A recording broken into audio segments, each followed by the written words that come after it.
कर्म क्या है और कर्म से भाग्य कैसे प्रभावित होता है।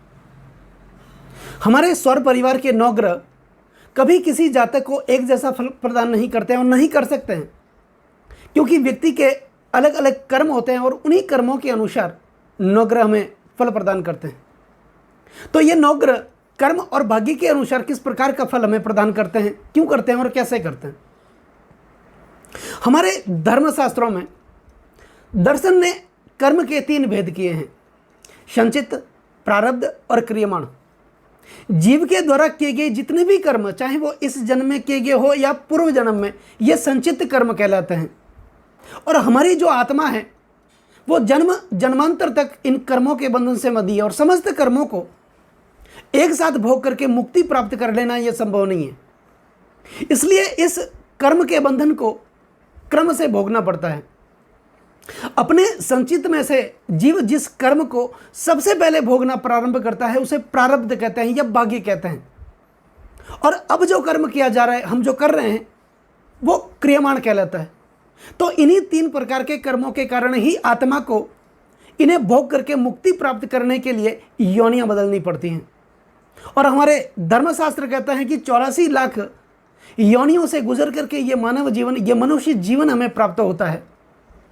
और उसी मानव जीवन पर यदि परम पिता परमात्मा की कृपा प्राप्त हो जाए, उस ईश्वर की कृपा प्राप्त हो जाए, जीवन में धन आता रहे, सुख और शांति स्थापित रहे, दीर्घायु जीवन मिले, ताकि इस दुनिया को समझने और देखने का अवसर लंबे समय तक प्राप्त होता रहे, तो फिर कहना ही क्या, सोने पे सुहागा।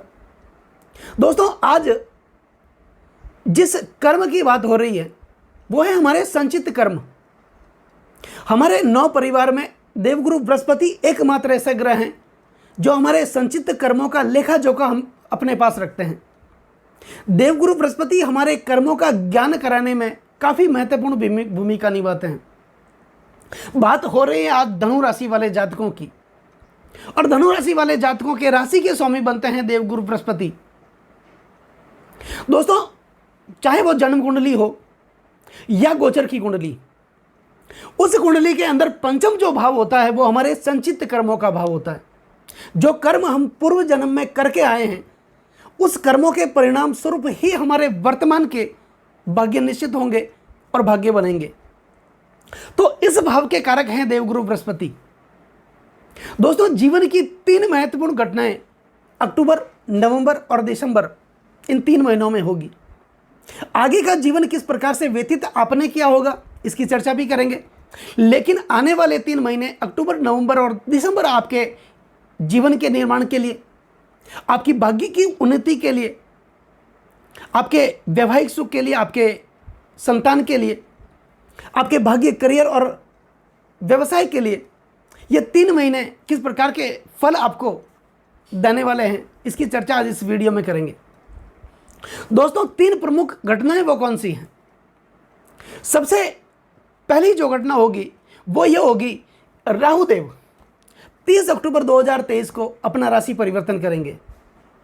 शायद आपको याद होगा, पिछले 17 महीनों से राहुदेव आपके पंचम भाव में विराजमान हैं।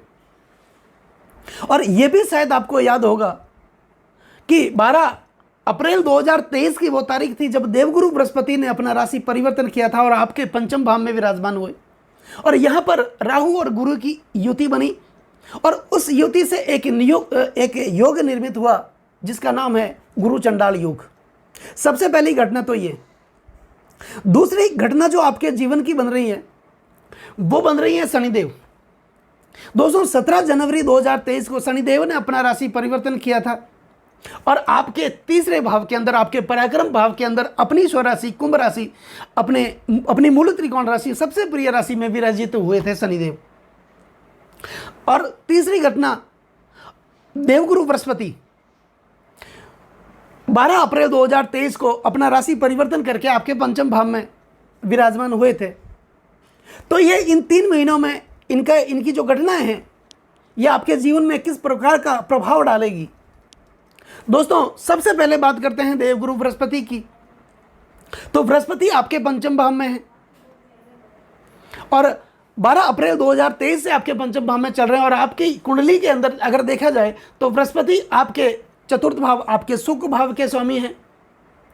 और दूसरी अगर राशि को देखें तो आपके लग्न भाव के स्वामी देवगुरु बृहस्पति हैं। तो इस समय बृहस्पति की स्थिति तो बहुत मजबूत थी आपके लिए पिछले समय से। बृहस्पति जो फल आपको देना चाहते थे वो फल आपको पूर्णतः नहीं दे सके। इसका भी एक कारण है कि यहाँ पर राहु पहले से ही चल रहे थे, तो राहु और देवगुरु बृहस्पति की युति बनी, जिसके कारण गुरु चंडाल योग का निर्माण हुआ और इसके कारण आपके जीवन में बहुत विपरीत परिस्थिति का सामना आपने किया होगा, क्योंकि बृहस्पति देवताओं के गुरु हैं और राहु एक दैत्य ग्रह है। अब देवताओं और दानवों के बीच में कभी अंती नहीं है। जब ये दोनों साथ में होते हैं तो जीवन में हमेशा उथल पुथल बनी रहती है। व्यक्ति को आध्यात्मिक सुखों और भौतिक सुखों के मध्य संघर्ष करना पड़ता है। ऐसे में अगर भाग्य का संतुलन बना रहे तो ठीक है, नहीं तो जीवन अंधकारमय हो जाता है। तो यहां पर पिछले कम से कम 17 महीनों से आपके जीवन में बहुत सारी विपरीत परिस्थितियां आई होगी।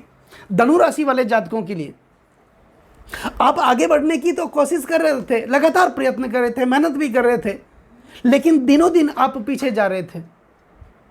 जो भी निर्णय आपको लेना था, लेकिन वो निर्णय सही समय पर आप नहीं ले सके और अपने गलत निर्णयों के कारण आपको बहुत सारी अशुभ स्थिति का सामना आपके जीवन में आपको करना पड़ा।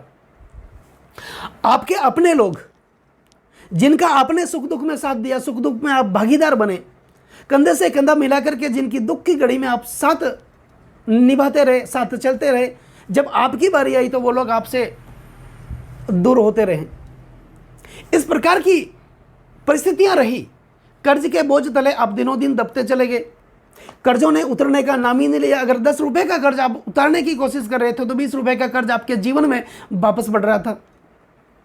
आप चाहते ये थे कि मैं किसी के साथ विवाद न करूं, किसी के साथ तकरार न करूं, लेकिन कुछ न कुछ परिस्थितियों के कारण आप किसी से विवाद के चक्कर में पड़ गए। इसके कारण आप कोर्ट कचहरियों के चक्कर का सामना भी आपने किया होगा। यहां पर आर्थिक दृष्टि से अगर देखें तो आप दिनों दिन कमजोर होते रहे।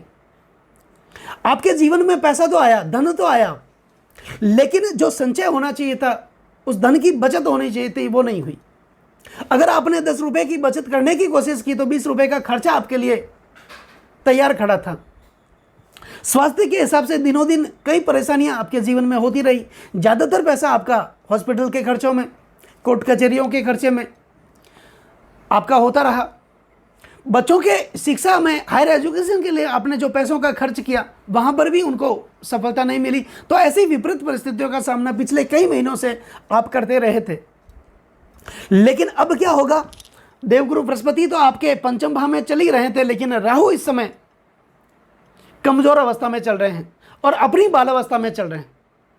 30 अक्टूबर 2023 को राहु देव का अपना राशि परिवर्तन हो जाएगा, राशि परिवर्तन करेंगे और यहां पर देवगुरु बृहस्पति अकेले रह जाएंगे। और बृहस्पति इस समय युवा अवस्था में चल रहे हैं और आपके पंचम भाव में, तो पंचम भाव में होने के कारण आपके चतुर्थ भाव के स्वामी हैं, तो यहां पर आपके सुखों में वृद्धि होगी। आपने अगर अपने पैसों का निवेश किया होगा प्रॉपर्टी में, मकान को बनाने में, किसी भी प्रकार की प्रॉपर्टी को खरीदने में, शेयर मार्केट में आपने अगर उस धन का निवेश किया होगा तो 30 अक्टूबर के बाद उस निवेश का पूर्ण प्रतिफल आपको मिलने जा रहा है। आप कर्जों से मुक्त हो जाएंगे। धीरे धीरे कर्जा आपके जीवन से उतरने, आपके ऊपर से जो कर्जा था वो उतरने लगेगा। आपके स्वास्थ्य में सुधार होगा, क्योंकि यहाँ देवगुरु बृहस्पति की राशि आपके लग्न भाव में भी है, तो यहाँ पर आपके चरित्र में सुधार होगा। आप काफी समय से गलत लोगों के साथ गलत बहस करते रहे, गलत चर्चा करते रहे, इस कारण आप न चाहते हुए भी उन लोगों के चक्कर में आप आ गए। उन लोगों ने आपको गलत निर्णय दिए और उनके कारण आपको गलत परिस्थितियों का सामना करना पड़ा। तो निश्चित तौर पर आपके स्वभाव में एक अलग प्रकार की शालीनता आएगी, आपकी वाणी में एक अलग प्रकार की शालीनता आएगी। आप दिनों दिन प्रगति करेंगे, आपके स्वास्थ्य में भी सुधार होगा, आपके आचरण में सुधार होगा और आपकी भाषा में, आपकी वाणी में एक अलग प्रकार का प्रभुत्व देखने को इस समय 30 अक्टूबर के बाद मिलेगा। हालांकि राहु देव इस समय कमजोर हैं, इसका जो असर है इस समय आपको दिखाई देने 1 महीने पहले ही दिखाई देने शुरू हो जाएगा, क्योंकि जब भी कोई बड़ा ग्रह अपना राशि परिवर्तन करता है, जिस तारीख को वो राशि परिवर्तन करता है उस तारीख से 1 महीने पहले ही अपना प्रभाव दिखाना शुरू कर देता है। तो सबसे पहला परिवर्तन तो आपके जीवन में देवगुरु बृहस्पति का ही होने जा रहा है। तो यहाँ पर आपके धन में वृद्धि होगी, आपके सुखों में वृद्धि होगी, आपके माता के स्वास्थ्य में आप एक आनंद महसूस करेंगे। इस समय आपकी प्रॉपर्टी से आपको लाभ मिलने की संभावना है। प्रातक संपत्ति में अगर आप किसी प्रकार का विवाद चल रहा था, झगड़े चल रहे थे, तो उस विवाद से आप मुक्त हो जाएंगे। परिवार में एक सामंजस्य, पारिवारिक सुखों में एक सामंजस्य आपके लिए कायम होगा। नंबर 1 पहली घटना तो ये होगी। दूसरी घटना, शनिदेव। दोस्तों 17 जनवरी 2023 से शनिदेव आपके तीसरे भाव में, आपके पराक्रम भाव में चल रहे हैं, अपनी मूल त्रिकोण राशि कुंभ राशि के अंदर चल रहे हैं। अब शनिदेव आपको फल देने ही वाले थे, क्योंकि शनि तो है ही कर्म के कारक, न्याय के देवता, और आज का जो वीडियो है वो कर्म के बारे में ही है। तो आप निश्चित तौर पर कोई ना कोई कर्म तो करते ही रहे होंगे, लेकिन उस पूर्ण कर्मों का जो प्रतिफल देने के लिए शनिदेव आपके यहाँ विराजमान हुए थे। लेकिन राहुदेव आपके पंचम भाव में थे, आपके संचित कर्मों के भाव में विराजमान थे। तो यहाँ पर आपने जो कर्म किया पूर्व जन्म में, उस कर्मों के परिणाम फलस्वरूप ही राहुदेव ने वो फल आपको शनिदेव से देने नहीं दिया। नंबर 1। दूसरा, राहुदेव अब यहां से निकल करके मीन राशि में चले जाएंगे 30 अक्टूबर 2023 को। अब मीन राशि है देवगुरु बृहस्पति की राशि। अब कई लोग कमेंट्स करते हैं, ये सवाल भी करते हैं, पूछते भी हैं कि पंडित जी आप कह रहे हैं कि 30 अक्टूबर के बाद राहुदेव बहुत ही शुभ फल प्रदान करने वाले हैं, लेकिन करेंगे कैसे? क्योंकि यहाँ पर जब राहु देवगुरु बृहस्पति के साथ थे तो गुरु चंडाल योग का निर्माण कर रहे थे, लेकिन यहाँ से निकलेंगे तो जाएंगे तो देवगुरु बृहस्पति की राशि में जाएंगे। बिल्कुल सही बात है, ये भी एक प्रश्न है। लेकिन मैं आपको बता दूं, ये जो चतुर्थ भाव है, इस भाव के अंदर देवगुरु बृहस्पति की राशि जरूर है, लेकिन ये शुक्राचार्य की उच्चस्थ राशि भी है, और शुक्राचार्य राहु के गुरु हैं। जब राहु देव अपने गुरु शुक्राचार्य की उच्चस्थ राशि में आएंगे तो यहां पर ये किसका फल देंगे? ये शुक्राचार्य का फल देंगे, क्योंकि राहु की तो अपनी कोई राशि नहीं होती। राहु एक छाया ग्रह है, जहां पर भी ये जाते हैं वहां पर छाया का वातावरण बना देते हैं। तो जिस राशि में विराजमान होते हैं उस राशि के स्वामी के, या जिनकी उचित स्वामी होते हैं, उनके फल ही ये जातक को प्रदान करते हैं। तो यहाँ पर ये शुक्राचार्य की उच्चस्थ राशि है। यहाँ पर राहुदेव क्या करेंगे? तो ये जो 30 अक्टूबर के बाद 18 महीनों का जो समय होगा, आपके जीवन के परिवर्तन के लिए काफ़ी महत्वपूर्ण रहने वाला है। यहाँ से आपके जीवन में कोई ना कोई शुभ घटनाएं अचानक से हो सकती है, क्योंकि राहु हमारे जीवन में अचानक से घटनाओं को गठित करने का कार्य करते हैं। राहु ही हमारे 9 ग्रहों में एकमात्र ऐसे ग्रह हैं जो अचानक से व्यक्ति को रंक से राजा बना देते हैं और राजा से रंक बना देते हैं। और वही राहुदेव आपके चतुर्थ भाव के अंदर शुक्राचार्य की उच्चस्थ राशि में विराजित होंगे। तो यूं समझ लीजिए 18 महीने 30 अक्टूबर के बाद आपके जीवन के निर्माण के लिए काफ़ी महत्वपूर्ण रहने वाले हैं। इस समय आपके जीवन में कोई न कोई शुभ घटनाएं होगी, आप आनंददायक जीवन जिएंगे, और जो भी काम आपके पेंडिंग पड़े थे, किसी भी कारणवश जो बंद पड़े थे, वो काम फिर से आपके शुरू होने लग जाएंगे। तो धनु राशि वाले जातकों के लिए बहुत ही बड़ी खुशी की बात तो यह है। अब यहाँ पर शुक्राचार्य की उच्चस्थ राशि में, हालांकि देवगुरु बृहस्पति की राशि में है, यहाँ पर शुक्र जो देव हैं वो बृहस्पति का फल कैसे देंगे? दोस्तों शुक्राचार्य कौन है?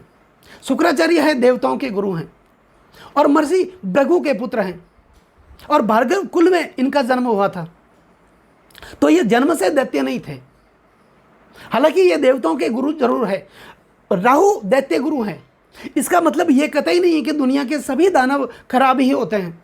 अगर दुनिया के सभी दानव खराब होते हैं तो फिर राजा बलि कौन थे? दुनिया के सबसे बड़े दानवेंद्र दानवीर राजा बलि थे, जिन्होंने भगवान नारायण के हाथ से अमृत की कुछ बूंदें चखी हो। वो हमेशा अशुभ फल प्रदान कैसे कर सकते हैं किसी भी व्यक्ति को? तो यहाँ पर जब शुक्राचार्य की राशि में आएंगे, देवगुरु बृहस्पति की अपनी राशि शुक्राचार्य की उच्चस्थ राशि में राहु देव आएंगे, तो यहाँ पर देवगुरु बृहस्पति का भी वो फल देंगे और शुक्राचार्य का भी वो फल प्रदान करेंगे। शुक्राचार्य और बृहस्पति का जो विद्या थी, जो शिक्षा थी, वो साथ में ही हुई थी, लेकिन दोनों को शिक्षा देने वाले, दोनों को शिक्षा से अवगत कराने वाले, ज्ञान कराने वाले देवगुरु बृहस्पति के जो पिता थे अंगिरस ऋषि, उनके आश्रम में ये दोनों पढ़ रहे थे। तो अंग्रेज ऋषि पुत्र मोह के कारण ये बृहस्पति पर ज़्यादा ध्यान दिया करते थे। इस स्थिति को देख करके वहाँ से जो शुक्राचार्य हैं वो नाराज हो गए और वहाँ से चले गए। काफ़ी समय के बाद शुक्राचार्य को पता चला कि सभी देवताओं ने मिलकर के देवगुरु बृहस्पति को देवताओं का गुरु बनाया है, तो उस समय उनको और भी ज़्यादा क्रोध आया और उन्होंने उस समय ही निश्चय कर लिया था कि मैं दैत्यों का गुरु बनूंगा, और वो वहाँ दैत्यों का गुरु बन गए। जब वो दैत्यों के गुरु बने तो देवताओं और दानवों में युद्ध हुआ और उस युद्ध के कारण दैत्य लगातार मारे जा रहे थे। तो शुक्राचार्य ने सोचा कि ऐसे में तो पूरा दैत्य कुल ही खत्म हो जाएगा। उन्होंने भगवान शिव की कठोर तपस्या की, साधना की, और उन्होंने भगवान शिव से मृत संजीवनी मंत्र प्राप्त किया था। और उस मंत्र के द्वारा होता ये था कि उस मंत्र से जो भी उस युद्ध में दानव मारा जा रहा था, मृत संजीवनी मंत्र के द्वारा दैत्यों के जो गुरु थे शुक्राचार्य, उन दैत्यों को जीवित कर दिया करते थे। अब यहाँ पर जो प्रभुत्व है वो शुक्राचार्य का कैसे होगा? देवगुरु बृहस्पति के एक पुत्र थे जिनका नाम था कच्छ। जब वो विद्या ग्रहण योगी बने, विद्या लेने लायक बने, उनकी उम्र हुई विद्या ग्रहण करने की, तो उनके पिता जो अंगिरस ऋषि, उन्होंने अपने पुत्र को विद्या प्राप्त करने के लिए शुक्राचार्य से कहा। उन्होंने अपने पुत्र से कहा कि इस दुनिया में एकमात्र गुरु हैं जो अच्छा ज्ञान दे सकते हैं, वो हैं शुक्राचार्य।